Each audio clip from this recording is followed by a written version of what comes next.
Assalamualaikum warahmatullahi wabarakatuh. Alhamdulillahi rabbil alamin.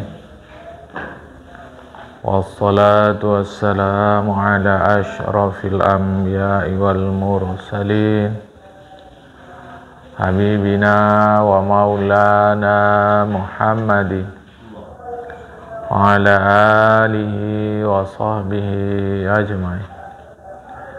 May yahdihillahu fala mudilla lahu wa may yudlil fala hadiya lahu. Qala al-musannif rahimahullahu ta'ala wa nafa'ana bi'ulumihi fid darain amin.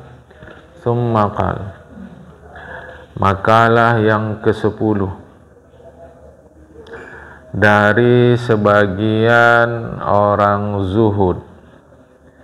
Siapa yang dimaksud orang zuhud? Dari sebahagian orang zuhud. Siapa yang dimaksud dengan orang zuhud? Mereka itu adalah orang-orang yang memandang hina dunia ini. Jadi dunia ini mereka pandang betul sebagai tempat yang hina dan tidak memperdulikannya, bahkan hanya mengambil sebatas yang diperlukan saja. Berapa banyak yang kita perlukan dari dunia ini untuk akhirat? Ambillah seperlu itu, jemaah. Saya di akhirat perlu sikit saja, sikitlah. Jadi dunia ini dipandang hina dalam pengertian satu, dia sementara. Dia sementara, jemaah. Akhirat selamanya. Kedua, dia sementara, akhirat selamanya. Yang kedua, dunia ini perantara menuju akhirat. Maka itu dipandang dia hina dalam pengertian rendah. Bukan hina dalam pengertian sepele. Salah. Sebab bagaimanapun dunia ini kita perlukan untuk akhirat. Jadi kalimat tadi sebatas diperlukan saja, kalimat sebatas yang diperlukan saja itu menimbulkan pemahaman kita, sikit aja lah, udah ambil. Saya jelaskan seberapa banyak dunia ini kita perlukan untuk akhirat, ambillah sebanyak itu. Sebab di akhirat tak ada amal ibadah. Ini jangan salah faham. Di akhirat tidak ada amal ibadah. Halal haram nggak ada lagi di akhirat. Apalagi yang mau dihalal haramkan? Khamar tak ada, judi tak ada, sembahyang tak ada, semua tak ada, jemaah. Maka dunia ini. Jadi kalimat sebatas yang diperlukan ini kadang menimbulkan pemahaman, ambil sedikit aja lah. Rugi. Ambil banyak, sebanyak-banyaknya dunia ini untuk kejayaan akhirat. Itulah sebatas yang diperlukan. Berapa banyak yang kita perlukan untuk akhirat? Ambil dunia ini, jemaah. Allah Ta'ala berikan kita kemampuan untuk menghasilkan uang 1 juta sehari. Sedangkan keluarga kita makan paling banyak 600.000 rupiah. Lantas kita bekerja menghasilkan 600.000 rupiah. Rugi. Padahal Allah titipkan pada kita kemampuan menghasilkan 1 juta. Tapi kita hasilkan saya 600. Kenapa orang tidak cukup untuk kami? Padahal di 400 itu Allah titipkan rezeki orang lain pada kita. Dan di 400 itulah membuat akhirat kita lebih tinggi dari sebatas 600. Nah, paham nih jemaah? Hati-hati nih. Karena kalimat sebatas ini nanti bisa berbahaya nih. Dahlah ini ajalah, sikit aja pun jadi. Memang betul, untuk kita sikit itu pun dah cukup. Memang faktanya pun begitu. Alhamdulillah anak istri kita cukup,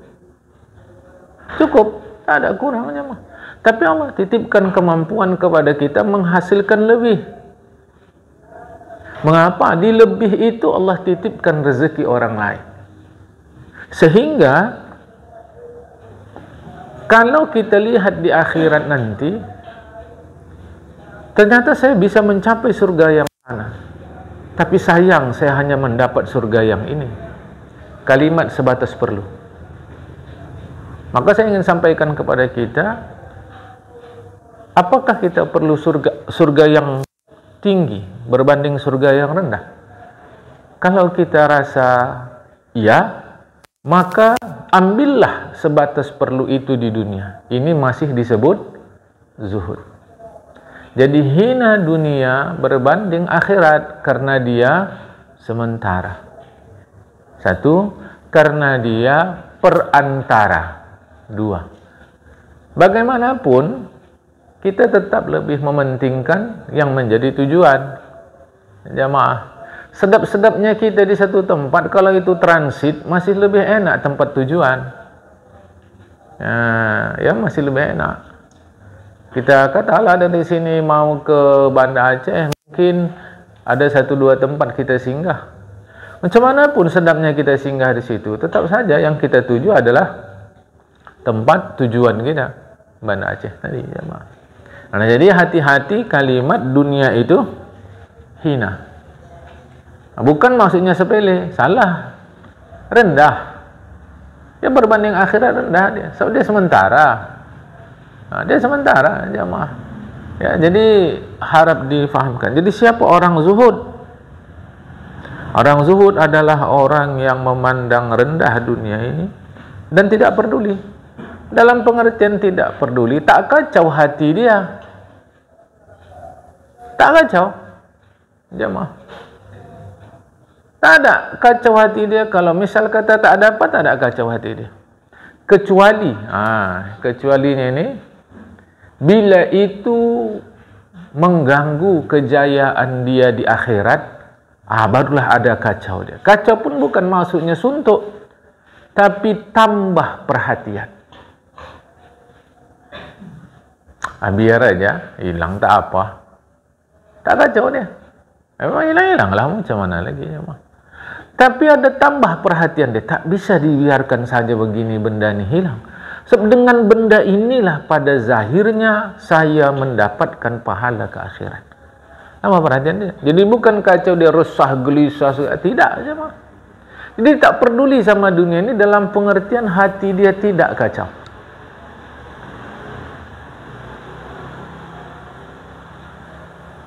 Jadi apa-apa jual lagi jemaah. Saya harus bagi tahu macam cara sekarang ni kan.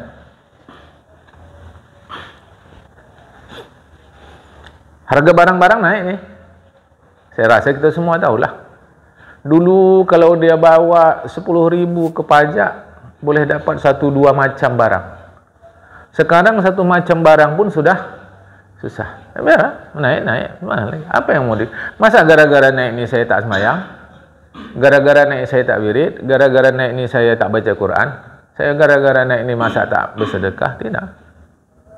Cuma ada rasa kacaunya ni, rasa kurang dia. Kemarin dengan 10.000 saya bisa sedekah 2.000, 2.500. Sekarang 10.000 dibawa belanja ke pajak, sedekah 500 perak pun dah susah. Kacau dia itu yang kita maksud jemaah. Jangan salah faham nih. Jadi dunia ini diperhatikan dia hina dalam pengertian rendah dan dia tidak memperdulikan dalam pengertian tidak kacau.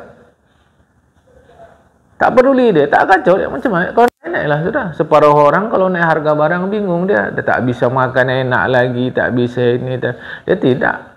Kalau tak bisa sudah, apa yang bisa dibuat? Cuma dia tak ada kacau hati dia, cuma hati dia makin tambah perhatian. Kemarin bisa saya sedekah 2.000, 2.500, sekarang 500 perak. Kasihan pula si fulan-fulan yang biasa menerima itu. Tambah perhatian dia. Itu kata-kata tak peduli jemaah. Jangan maksudnya tak peduli nih suka hatilah, lantak, biarlah situ. Bukan itu, tak boleh. Oleh kerana kita, agama Islam kita ini turun ke dunia ini untuk mengatur dunia ini. Macam mana boleh kita tak peduli? Macam mana kita bisa tak boleh suka bantai situ? Tak, bukan itu maksudnya. Jadi di hati dia tak ada kacau, tak ada risau, tak ada resah. Malah bisa dibuat-buat jemaah. Cuma tambah perhatian dia. Itu kalimat yang kedua ya. Jadi hina sudah saya sampaikan, tak peduli sudah saya sampaikan. Mengambil sebatas perlu. Mengambil sebatas perlu ini kalau tak faham orang nanti bisa sikit aja udahlah. Mana jemaah? Kalau kita ingin surga kita hebat di akhirat, ambillah banyak di dunia ini dalam kebaikan. Kalau ingin surga kita hebat di akhirat, ambillah jemaah. Di dunia ini banyak kita buat kebaikan untuk akhirat. Zahirnya si A sama si B sama-sama orang baik. Zahirnya si A sama si B sama-sama orang baik. Si A kaya, si B miskin. Zahirnya lebih banyak pahala si A. Bila dia rajin bersedekah dengan hartanya. Nanti si B bisa apa? Ya, bisa apa si B? Kita mau perang nih, kau kasih berapa? Ringkasnya begitulah pertanyaan Rasulullah kepada Abu Bakar. Kasih semua? Apa yang dikasih Abu Bakar kalau dia miskin? Umar kata, aku dah niat setengah hartaku kasih untuk agama. Aku mau kalahkan Abu Bakar. Rasulullah tanya, kita mau perang, kau kasih apa? Kata Umar, separuh hartaku untuk agama. Itulah ringkasnya aja, mah. Dikabarkan Rasulullah Abu Bakar semua. Ya, mah. Kata Umar, memang tak bisalah kita mendahului Abu Bakar. Kira-kira begitu, jemaah. Ya, kira-kira begitu. Artinya, dengan hartanya yang banyak, Abu Bakar mendahului Umar.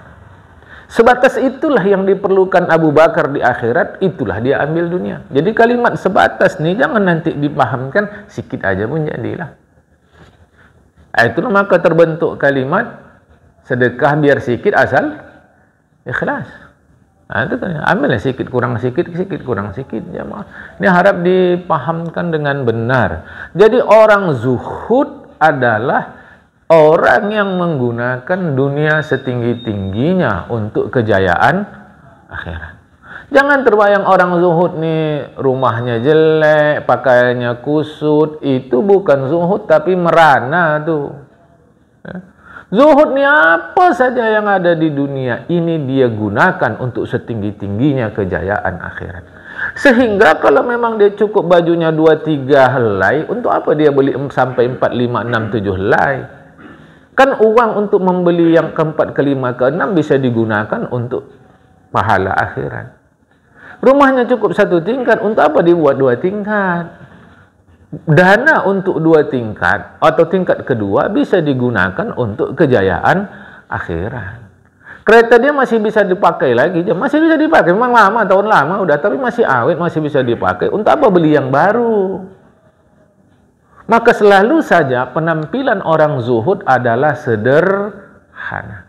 Mengapa? Sebab seluruh yang masih ia miliki masih biasa dia pakai, yang lain dia gunakan untuk keperluan akhirat lagi jamaah.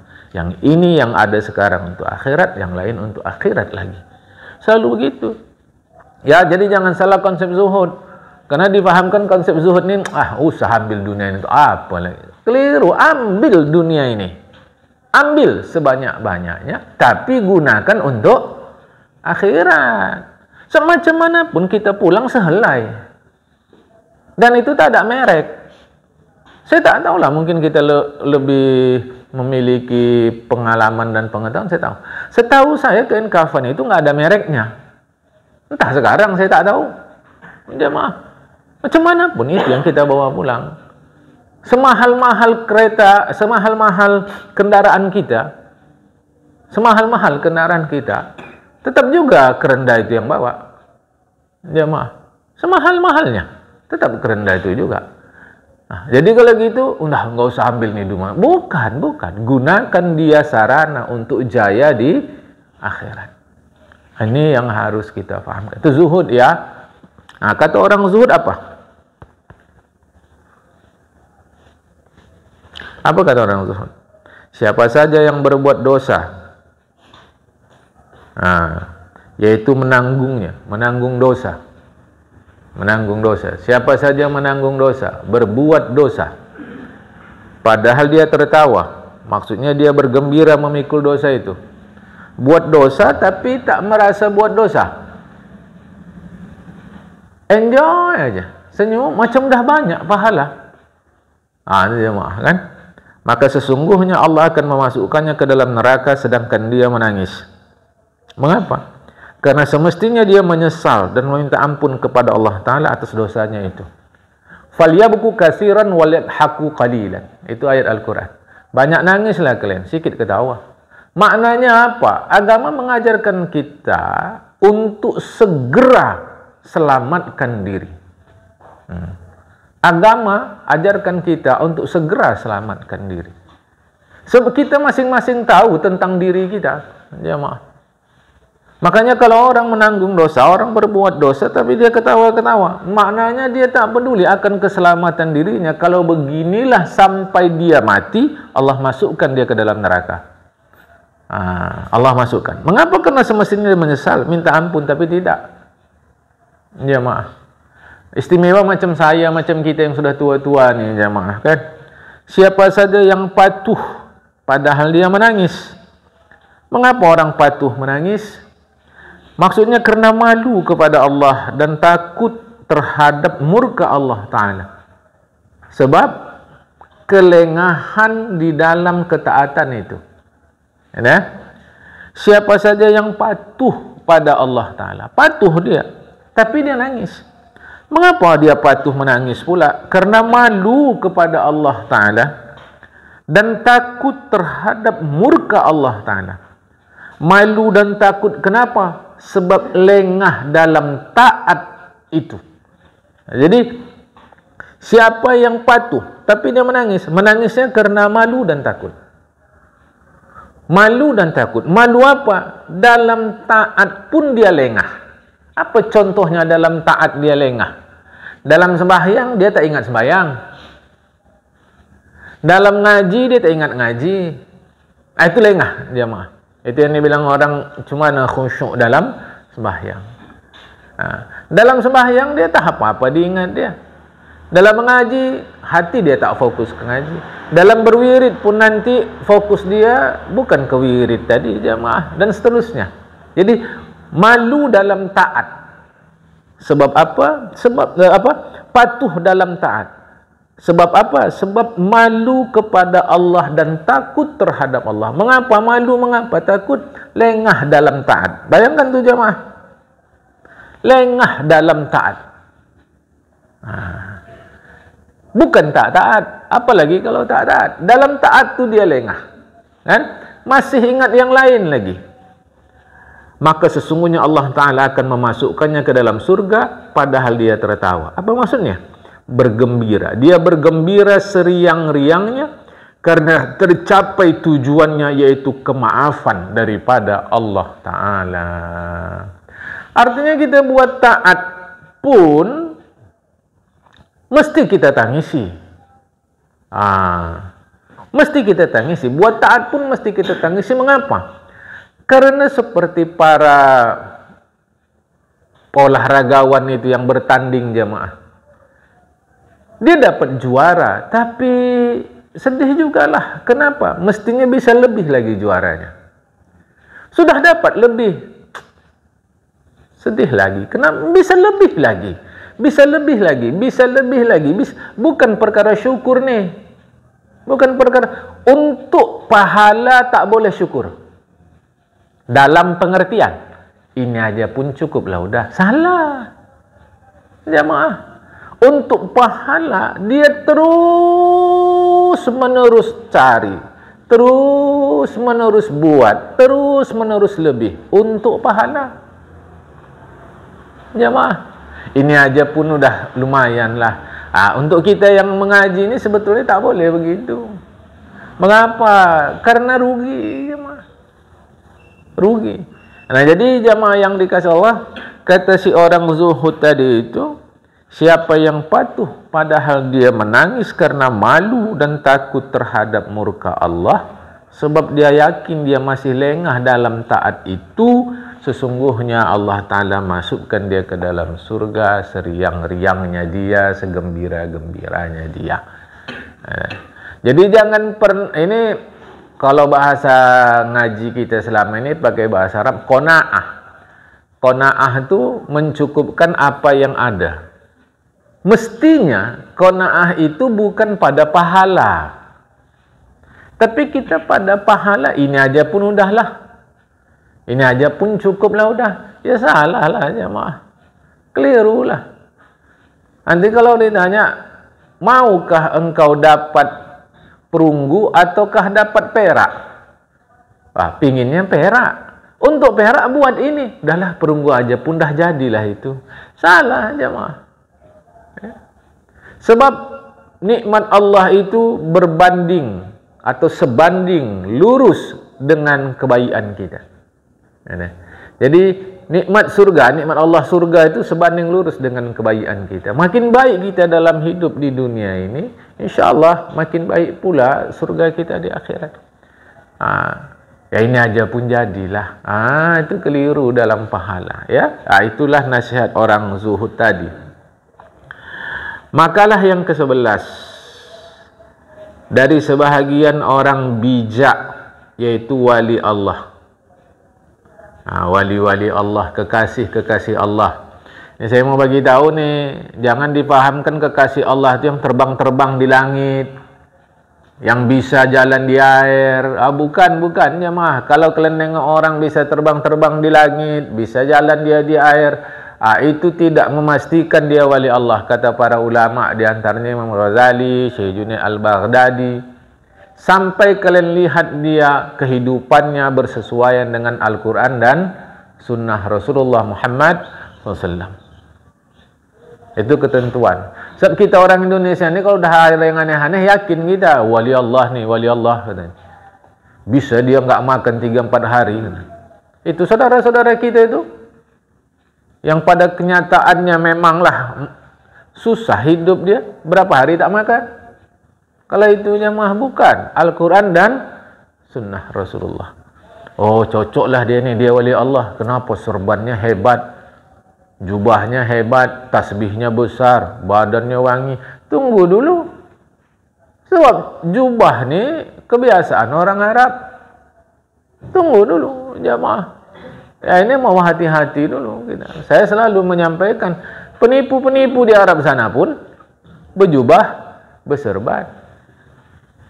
Orang-orang non-muslim di Arab pun berjubah, berserban. Itu kadang-kadang orang nggak mengerti. Kok masuk ke night club tapi berjubah, berserban?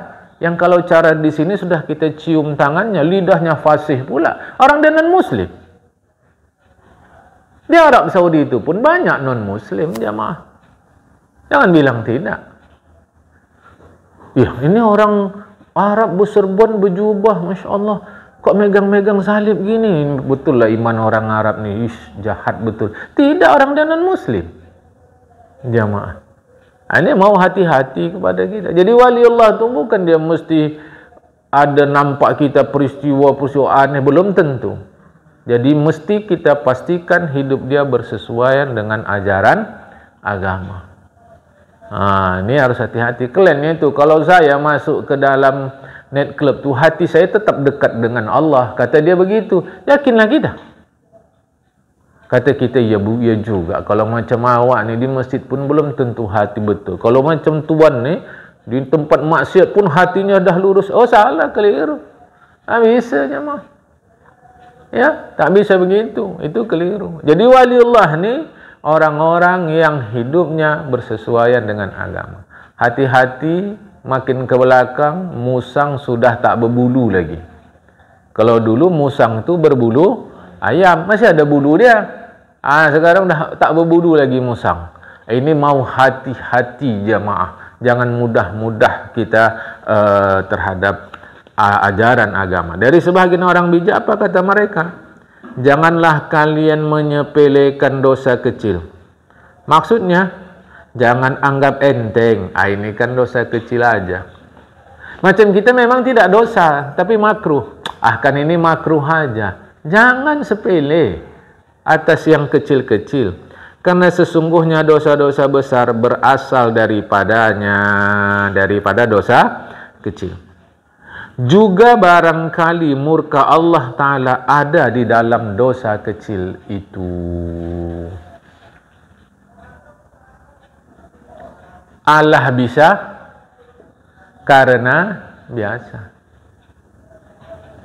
Kecil teranja-anja, besar terbawa-bawa. Bila tua berubah tiada. Jadi kalau sudah dia biasa melakukan dosa kecil, nanti terbawa-bawa itu jamaah terus. Tak bisa pakai kalimat, ini kan dosa kecil aja ini. Jangan. Itu maka dibilang orang, dosa kecil bisa jadi besar dalam dua pengertian. Satu, dosa kecil itu bertumpuk-tumpuk jadi banyak. Dua, dia menyepelekan dosa kecil. Menyepelekan dosa kecil adalah dosa besar. Menyepelekannya itu jemaah. Walau dia tidak melakukan, itu dosa besar. Maka jangan sepele. Ini kan makruh aja. Jangan. Saya yang lalu dah saya bagi tahu. Bukan kita tidak gembira anak kita, cucu kita, keluarga kita hafal Quran, bukan tak gembira. Saya dah bagi tahu jemaah. Ibadah yang paling berat itu adalah sembahyang. Bukan yang lain-lain. Ringan mana, sembahyang atau haji? Ya jemaah. Untuk menjawabnya, semangatan mana kita, sembahyang atau haji? Nampaknya haji berat. Haji itu ringan jemaah. Padahal sembahyang tak ada modal. Semua diberikan gratis. Musola kita ni lagi diperbaguskan demi jamaah. Kurang apa lagi? Jamaah kurang apa lagi? Saya harus bagi tahukan kita. Seriuslah didikkan anak untuk sembahyang, bukan yang lain. Jadi tak usah saya didikkan dia hafaz Quran, bukan itu maksud saya.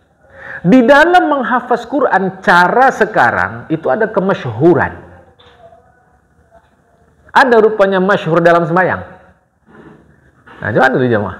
Kita lihat dulu, pernah kita rasa masyhur dalam sembahyang? Hebat sudah.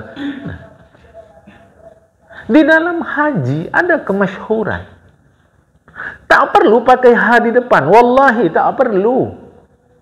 Kena ibadah haji itu masih lebih ringan daripada sembahyang. Untuk apa pakai ha di depan? Tak ada. Ini dah wisuda di Mekah. Ni siapa yang wisuda kau? Jemaah. Haji itu ada kemasyhuran, sembahyang tak ada.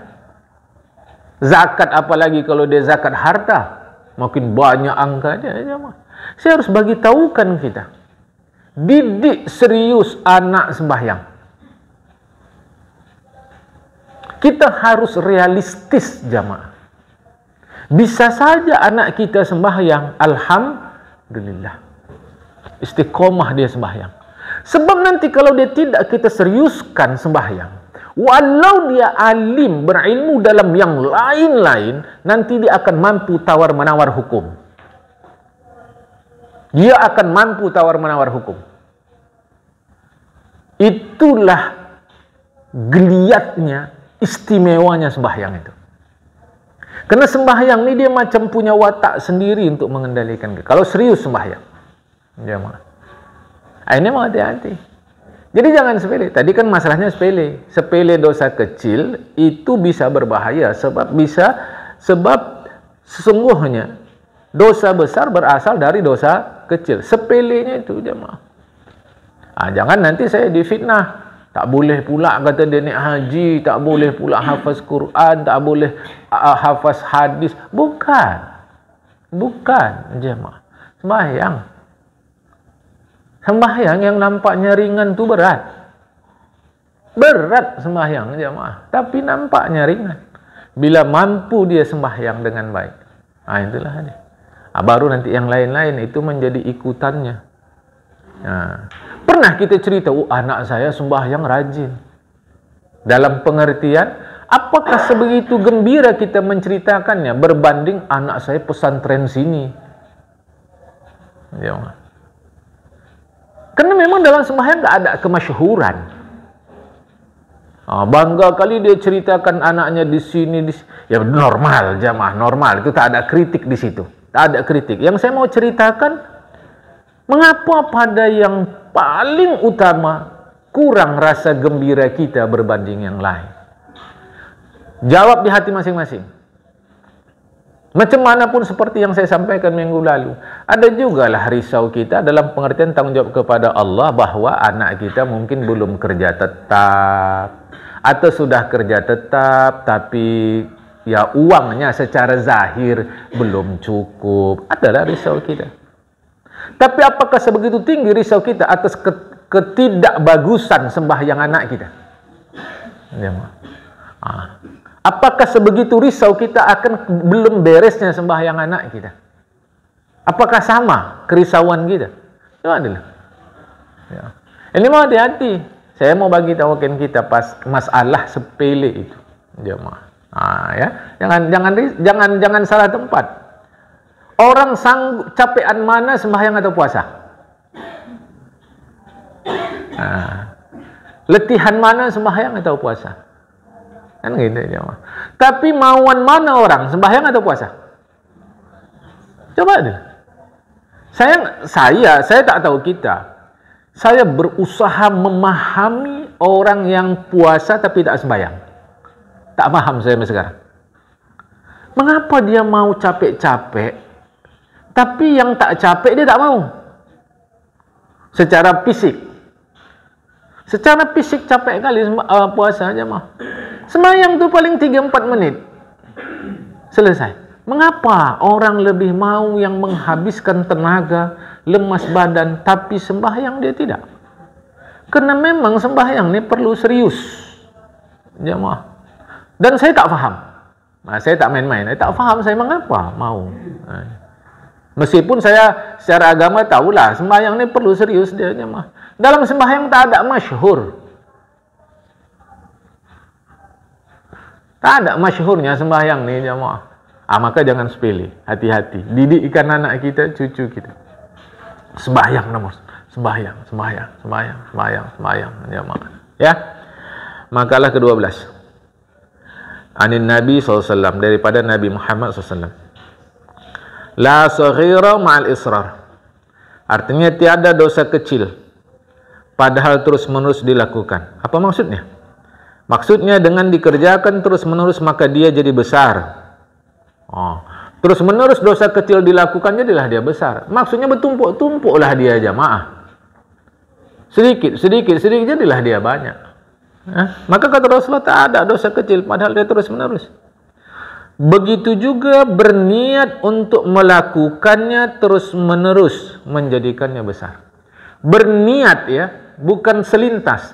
Berniat dia untuk terus-menerus lakukan dosa besar itu, maka melakukan dosa kecil itu, berniat memang ada tekad dia untuk terus-menerus melakukan dosa kecil itu, maka itu mengubahnya menjadi besar. Sesungguhnya niat seseorang untuk berbuat maksiat adalah maksiat pula. Niat itu dah sampai tekad dia mah, belum selintas, bukan selintas. Kalau selintas saya tidak, tapi udah tekad dia, maka itu adalah maksiat pula.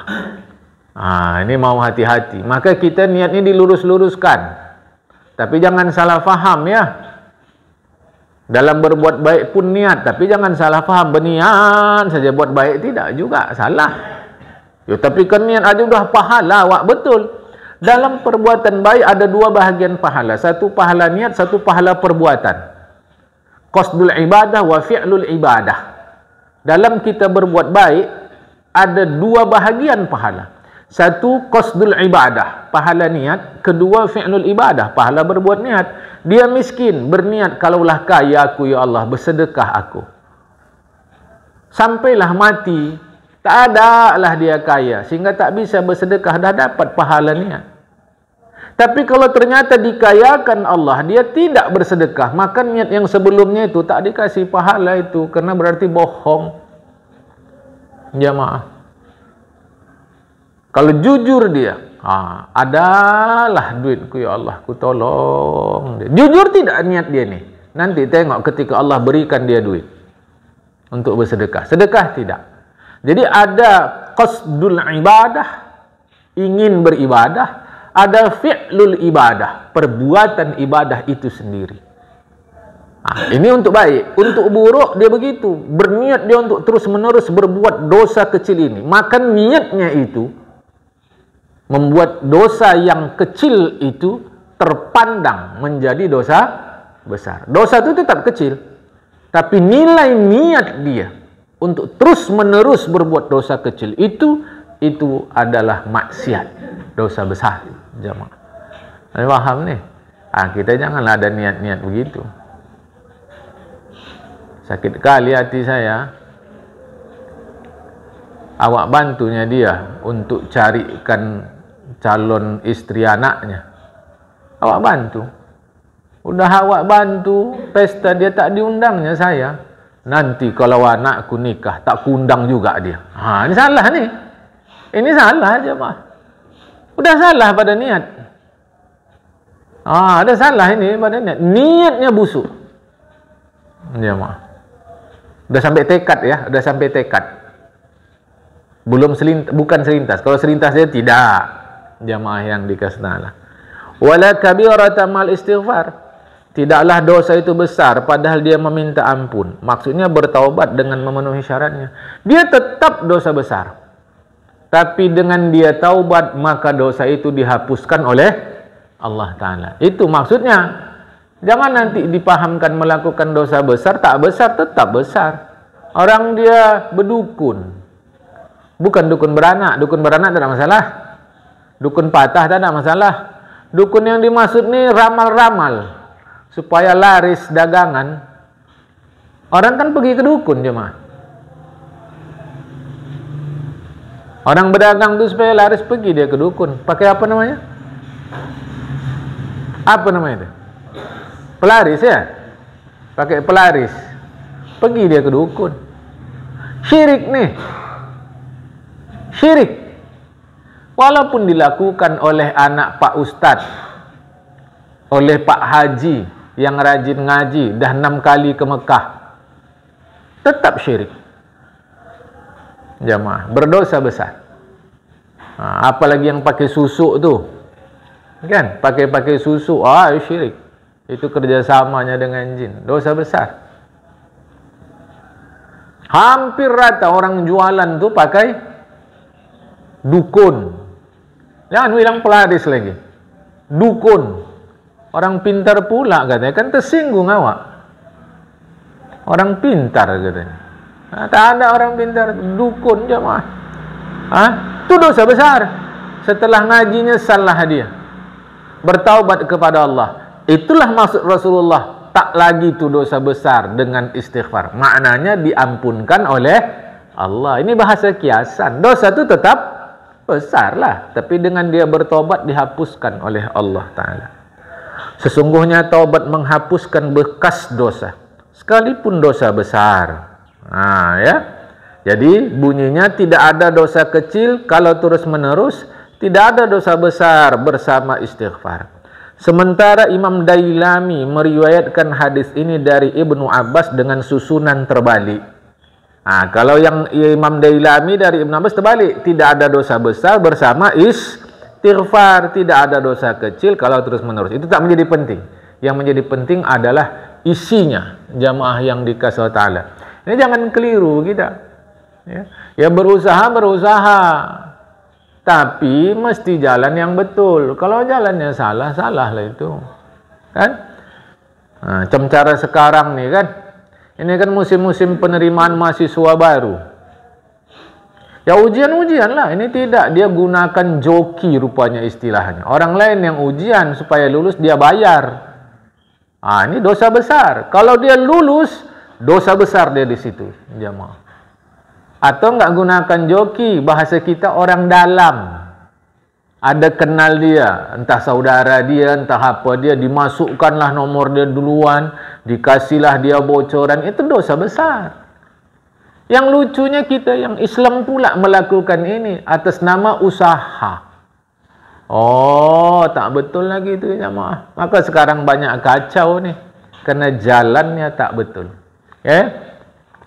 Nanti kalau ada soal jawab, insya-Allah lepas ini jamaah. Kita baca dulu ya.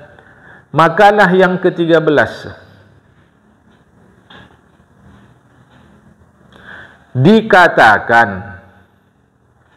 Dikatakan harapan orang yang mengenal Allah adalah pujian. Kita ini mengenal Allah. Mengapa? Karena kita udah lama dari guru-guru tahu. Awaluddin ma'rifatullah. Kita udah ma'rifah sama Allah nih, sudah kenal Allah. Kalau kita tanya siapa Tuhan, Allah. Berapa Tuhan? Satu. Macam mana Tuhan berkuasa? Udah kenal itu sama Allah aja mah. Udah kenal. Nah, orang yang kenal Allah, apa harapan dia? Pujian. Apa maksudnya? Maksudnya, keinginan orang yang mengenal Allah Ta'ala adalah memuji Allah Ta'ala sebab indah sifat-sifat Allah Ta'ala. Itulah kalimat yang selalu keluar. Tak kenal, maka tak sayang. Kita sudah kenal Allah, Tuhan kita, maka kita pujilah Allah. Apa yang membuat kita berat memuji Allah? Tidak, orang kita udah kenal. Ini ciptaan Allah, kita puji Allah. Allah itu esa, kita puji Allah. Allah itu kuasa, kita puji Allah. Kita rasakan betul keindahan kuasa Allah Subhanahu wa Ta'ala. Jamaah, tak risau lagi sikit pun, tidak ada kerisauan kita untuk memuji Allah. Memang Allah yang kita puji, tak ada lain. Dan harapan orang zuhud adalah doa. Tadi sudah saya ceritakan zuhud. Apa maksudnya? Jadi harapan orang yang mengenal Allah adalah pujian. Harapan orang zuhud adalah doa. Maksudnya, keinginan orang-orang yang berpaling dari memiliki kelebihan benda hidup di dunia ini adalah berdoa dengan hatinya. Orang ini berpaling dari memiliki kelebihan benda hidup dunia. Apa maksud kelebihan? Tak perlu. Dia berpaling dari tak perlu dalam hidup dunia ini. Apa-apa yang tak perlu dia berpaling dari situ jamaah. Saya perlu 2 kereta. Tak perlu dia. Maka berpaling dia dari perlu 3 kereta. Saya hanya perlu 1 kereta. Berpaling dia dari perlu 2 kereta. Saya sampai saat ini belum perlu 1 pun kereta. Berpaling dia dari 1 pun kereta. Itu zuhud. Tadi sudah kita terangkan juga zuhud ini lebih luas lagi. Lebih lagi kita tambah keterangan jamaah. Jamaah yang dikasihi Allah Ta'ala. Dia perlu 1 peci. Dia berpaling dari memiliki 2 peci. Dia perlu 2 peci. Berpaling dari memerlukan 3 peci. Maka dia tak mau beli peci kedua, tak mau beli peci ketiga. Untuk apa? Orang tidak perlu atau belum perlu. Jamaah, ini harap difahamkan nih, ya. Jadi orang zuhud itu harapannya adalah doa.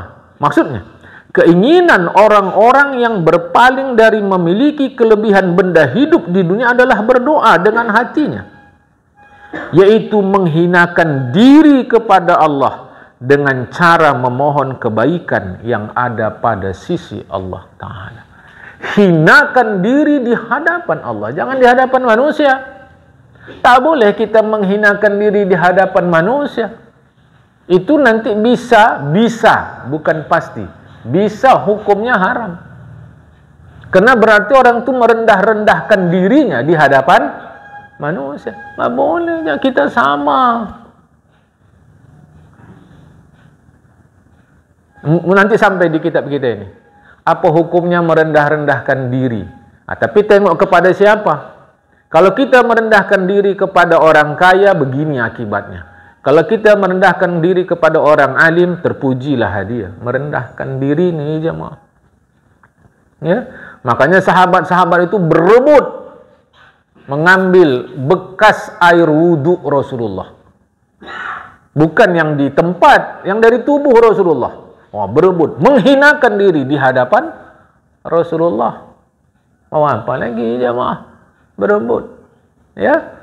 Jadi menghinakan diri. Jadi orang yang zuhud itu harapan dia adalah doa. Doa dengan hati dia. Hinakan diri kepada Allah. Mohon kebaikan yang ada pada sisi Allah. Saya harus beritahu kita, akhirnya kita sendiri-sendiri ini nanti ini jemaah. Akhirnya sendiri-sendiri kita bertanggung jawab nanti ini. Macam mana pun jemaah. Akrabnya kita dengan siapapun, akhirnya sendiri-sendiri. Maka itu datanglah kepada Allah Ta'ala. Berdoalah dengan hati kita. Tak cukup doa dengan mulut saja. Karena kadang-kadang orang berdoa dengan mulut, hatinya tak kemana-mana. Itulah tadi yang disebut lengah dalam taat. Lengah dalam taat, jamaah. Ya, seterusnya. Karena sesungguhnya harapan orang yang mengenal Allah Ta'ala adalah Allah Ta'ala langsung. Bukan pahala, bukan pula surga. Kalau orang makrifat kepada Allah, kenal Allah betul, dia tak tengok lagi pahala, tak tengok lagi surga. Langsung diri Allah Ta'ala. Berarti dia lebih tinggi jemaah. Selama ini saya ceritakan sama kita pahala surga, pahala surga, pahala surga, pahala surga. Itu tak ditengok lagi oleh orang yang makrifat kepada Allah Ta'ala. Tak ditengoknya lagi itu. Dia langsung ke Allah saja. Tak ditengoknya lagi surga, tak ditengoknya lagi pahala dalam hati dia. Bukan salah. Sedangkan harapan orang zuhud adalah masih dirinya sendiri, yaitu pahala dan surga. Tak ada yang salah di situ. Ini menceritakan tingkat. Jemaah. Ini menceritakan tingkat. Jadi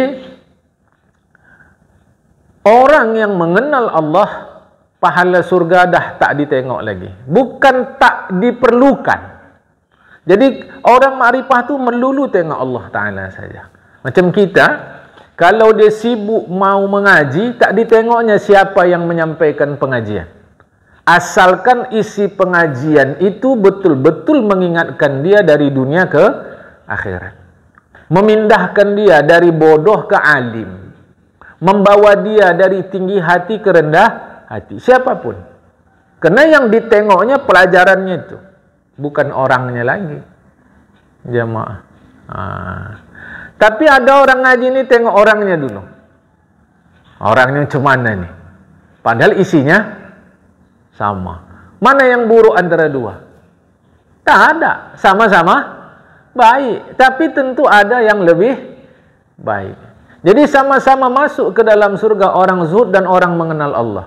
Tapi yang satu masih lagi menengok surga, masih lagi menengok pahala. Yang satu dah tak tengok lagi itu. Semata-mata hanya kepada Allah Ta'ala. Dan ini adalah masalah rohani kita. Rohani kita jemaah. Jadi ini mau pandai kita meningkatkan diri kita. Berbedalah orang yang harapannya bidadari dan orang yang terangkatnya tabir kebesaran Allah Ta'ala. So, di surga ada bidadari. Jemaah. Dan saya sudah cerita sama kita kepada kita para lelaki ini, jangan terbayang bidadari itu lebih hebat daripada istri kita. Ibadah paling tinggi adalah sembahyang. Kita tak pernah dapat riwayat bidadari sembahyang. Sebab dia dari surga langsung. Maka siapa yang lebih tinggi daripada orang yang sembahyang? Istri kita sembahyang. Cuma itu tadilah kita laki-laki ni, kalau cerita bidadari, hayalannya tinggi ke mana-mana. Tetap lebih hebat istri kita daripada bidadari itu. Allah yarham Kiai Haji Maimun Zubir sebutkan begitu. Bagai beras dengan snack, kata dia. Kalau kita datang ke warung, ke kedai, snack tu tempatnya lebih hebat daripada beras. Bungkus snack tetap lebih baik dari beras. Pergilah ke kedai-kedai, ke warung-warung, ke tempat kita membeli jemaah. Selalu snack tu kemasannya cantik bagus. Tapi yang kita perlukan adalah beras. Nah. Sebab apa istri kita sembahyang? Laqad karramna bani Adam, kami muliakan manusia. Dia ada akal, dia ada iman, dia lebih hebat dia dari bidadari. Maka orang-orang zuhud masih tengok bidadari, orang ma'rifat dia sudah rasakan kebesaran Allah Subhanahu wa taala. Jangan boleh faham insya-Allah. Kan? Baik. Makalah yang ke-14 dari sebahagian orang bijak, yaitu para doktor hati. Mereka lah para wali. Di atas tadi dah kita sebut juga, orang bijak itu adalah wali. Mereka doktornya hati. Hati ini perlu jemaah. Lebih payah sakit hati daripada sakit tubuh kita. Hati ini maksud saya rohaniah kita. Kalau sakit tubuh kita, kita bisa langsung rasakan itu. Duh, sakit kali ah. Duh, bisa kita rasakan. Tapi orang yang menderita 1 di antara 10 penyakit hati, belum tentu dia sadar dia sakit. Malah dia merasa dirinya sehat. 1 riya. 2 ujub. 3 takabbur. Sum'ah. Ghadab. Haqdun. Hasad. Kasratul kalam. Kasratul naum. Kasratul tu'am. 10. Saya ulang ya. Riya. Ya, ini nomor 1 nih. Induknya riya. Ujub. Nanti saya terangkan serba sedikit. Riya, ujub. Takabbur. Sum'ah. Radab. Haqdun. Haqatil kofdal. Hasad. Atas. Kasratul kalam. Kalau kasratul kalam ni cengkunek. Paham cengkunek? Itulah kasratul kalam. Kasratul ta'am. Tamak makan. Kasratun naum, tukang tidur. Jemaah 10. Riya, ibadah harap simpati orang, bukan pamer. Pamer bukan riya aja. Masalah ini diartikan pamer kesudahan. Kalau awak punya rumah baru tak boleh bilang. Kesudahan kalau awak alhamdulillah dapat tanah, beli tanah, tak boleh bilang. Kesudahan kalau beli kereta tak boleh bilang. Bukan. Riya bukan pamer. Riya ni beribadah supaya orang simpati. Riya. Ujub. Salut pada diri sendiri kerana buat baik. Ini mah dalam ni, bukan mulut. Kalau mulut dia diucapkan makin parah lah jemaah. Tak sangka aku ya. Sejuga aku buat gini ujub tu. Tapi kalau syukur lain, dalam hati bukan mulut. Saya bukan apalah ya Pak ya. Syukur juga lah saya. Sikit-sikit bisa juga saya sedekah. Ini bukan ujub lagi namanya nih. Tak apa pun namanya kalau begini nih jemaah. Dalam hati aja dah salah. Karena bila kita bisa berbuat baik, mestinya hatinya berbunyi alhamdulillah. Ujub. 3 takabbur. Takabbur tu ketika ada perasaan hati dia sepelekan orang lain. Awak susah-susah gini bisa buat baik. Tu percuma kaya. Apa? Itu takabur tu jemaah. Maka orang miskin pun bisa takabur. Jangan dikira orang kaya saja. Orang miskin pun bisa takabur. Takabur ya. Riya, ujub. Ujub ketika salut terhadap diri karena berbuat baik. Takabur menyepelekan orang. Jadi riya, ujub, takabur. Sum'ah. Sum'ah ni arti katanya dengar. Arti kata sum'ah ni dengar. Cuma maksudnya mencerita-ceritakan kebaikan awak sehingga orang dengar. Untuk apa? Ngapa abang kok saya nengok abang senyum? Alah, bukan apa-apa. Senang juga saya.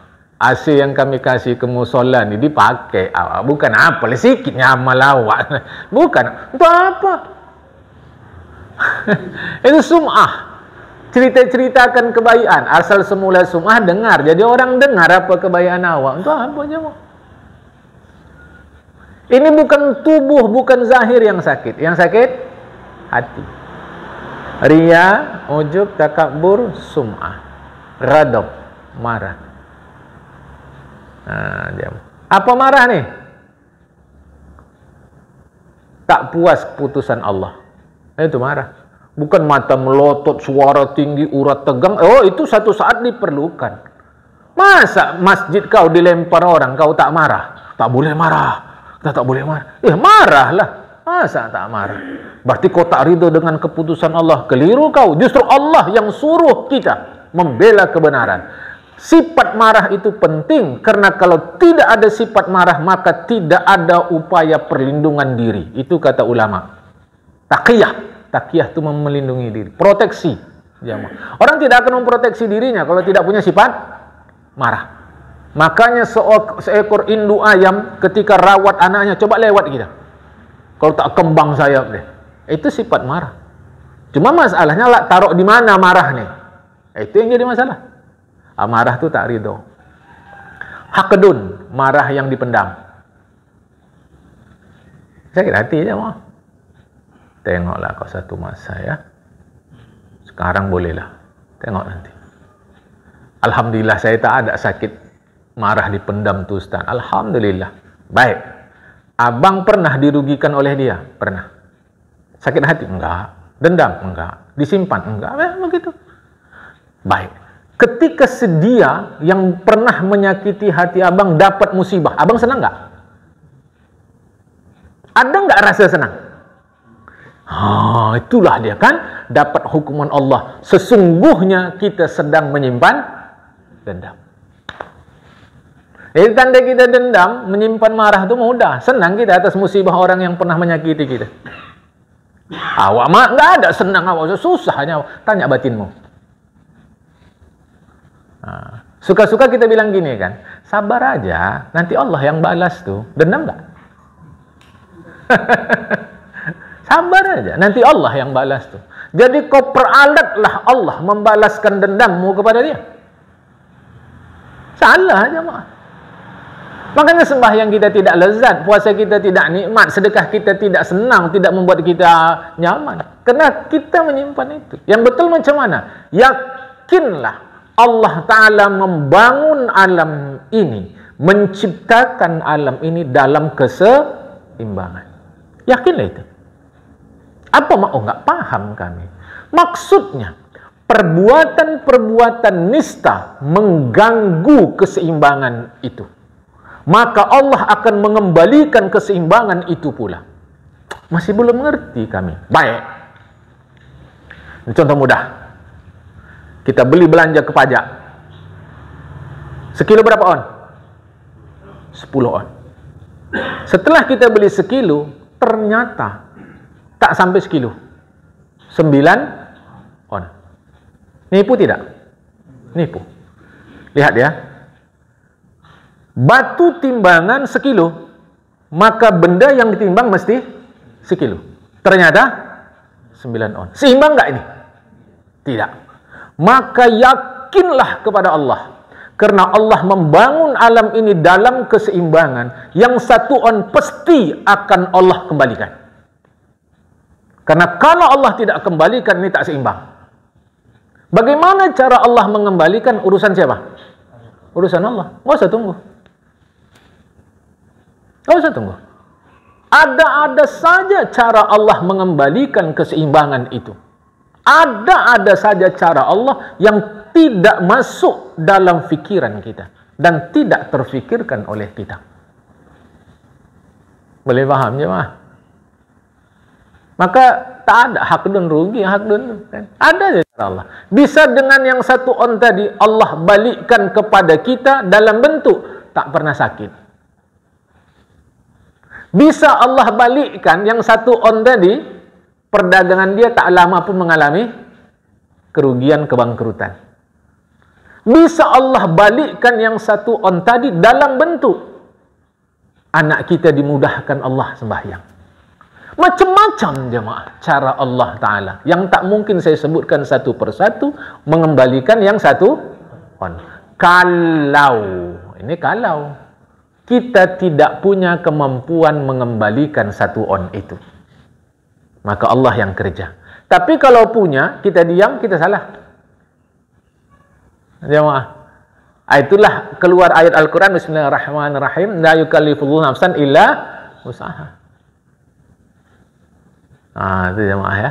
Kita punya kemampuan mengembalikan satu on itu, tapi kita biarkan saja. Ini berarti orang ini membiarkan dirinya dizalimi. Keliru. Jemaah. Salah ya kita tuntutlah. Ini jangan salah. Berarti kalau nuntut nggak ridho. Tidak. Agama melarang kita membiarkan diri dizalimi. Jadi jangan ada hakdun. Nggak usah hakdun. Biar. Lantak dia sekarang kan. Kalau cara bahasa Melayu lah. Lantak kau. Lantak. Datang hukuman Allah Ta'ala. Senang nggak kau dia begitu? Awak nggak ada senang-senang. Tadi itu hakdun. Boleh jadi kita tak tahu. Kita sakit. Tapi kita sakit. Jadi apa tadi? Riya, ujub, takabur, sum'ah, ghadab, marah. Hakdun, marah yang disimpan.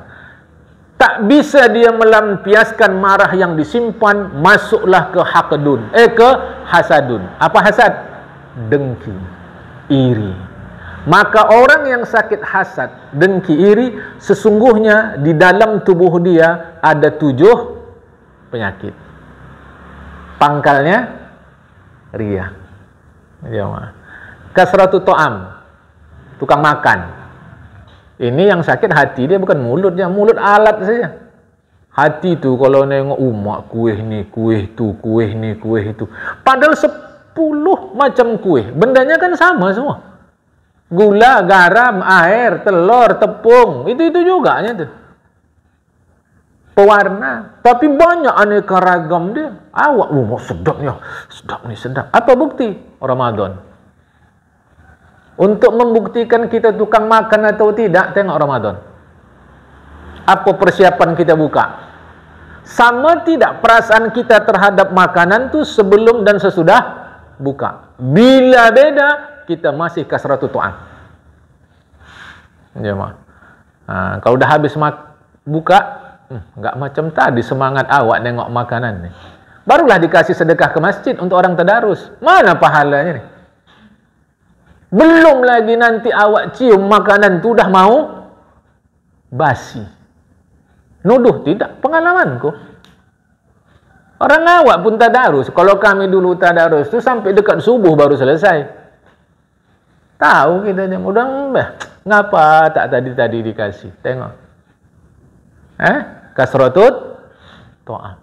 Kasratul kalam, cengkunek, banyak cakap. Cakap semua dicakapi. Bilang wartawan bukan, bilang menteri penerangan bukan, bercakap saja. Betul yang Ustaz bilang tu. 10 tu lah contohnya. Dah ribah. Ngapain ribah orang pula? Jadi kasratul kalam, banyak cakap ni bukan penyakit mulut, tapi penyakit hati. Kasratul naum, banyak tidur. Maksudnya banyak tidur ni tak ada perhatian dia untuk pahala. Selalu tidur sedap gitu. Bukan karena capek, bukan karena apa. Itu yang sakit hati. Jamaah yang dikasih Allah Subhanahu wa Ta'ala, dari sebagian orang bijak, yaitu para doktor hati. Saya sebut sepintas ya, 10 penyakit hati. Mereka lah para wali. Siapa saja yang mengira ada penolongnya yang lebih utama selain Allah, berarti kurang kenal dia dengan Allah. Ini tauhid nih. Main kita kulit dan isi. Ini tauhid. Siapa saja di dalam tauhid dia mengira ada penolongnya yang lebih utama selain Allah, berarti dia kurang kenal dengan Allah. Maksudnya, siapa saja yang menduga bahwasanya ada penolongnya yang lebih dekat selain Allah dan lebih banyak menolong, maka sesungguhnya dia tidak sempurna mengenal Allah Ta'ala. Dan siapa saja yang mengira ada musuhnya yang lebih berat selain nafsunya, berarti kurang kenal dia kepada dirinya. Maksudnya, siapa saja yang menduga ada musuh yang lebih kuat selain nafsu ammarah dan lawamah, maka sesungguhnya dia tidak sempurna mengenal dirinya. Apa nafsu amarah? Nafsu amarah, nafsu yang senantiasa berbuat dosa. Apa nafsu lawamah? Nafsu lawamah yang sudah buat dosa nyesal. Buat dosa nyesal. Alah, sal kali aku, ya Allah, taubat lagi, buat lagi, taubat lagi. Ini nafsu lawamah. Jadi siapa saja yang menduga ada musuh yang lebih berat dari nafsunya, lebih berat dari dirinya, berarti orang ini kurang kenal kepada dirinya. Siapa yang menduga ada yang lebih menolong dari Allah, berarti dia kurang kenal kepada Allah Subhanahu wa ta'ala. Jemaah, hati-hati lah ni ya. Akan datang kaji kita dari Abu Bakar Siddiq. Hari ini sampai sini dulu. Habis ni kalau ada dialog, kita dialog. Wallahul muwaffiq ila aqwamit thoriq. Assalamualaikum warahmatullahi wabarakatuh.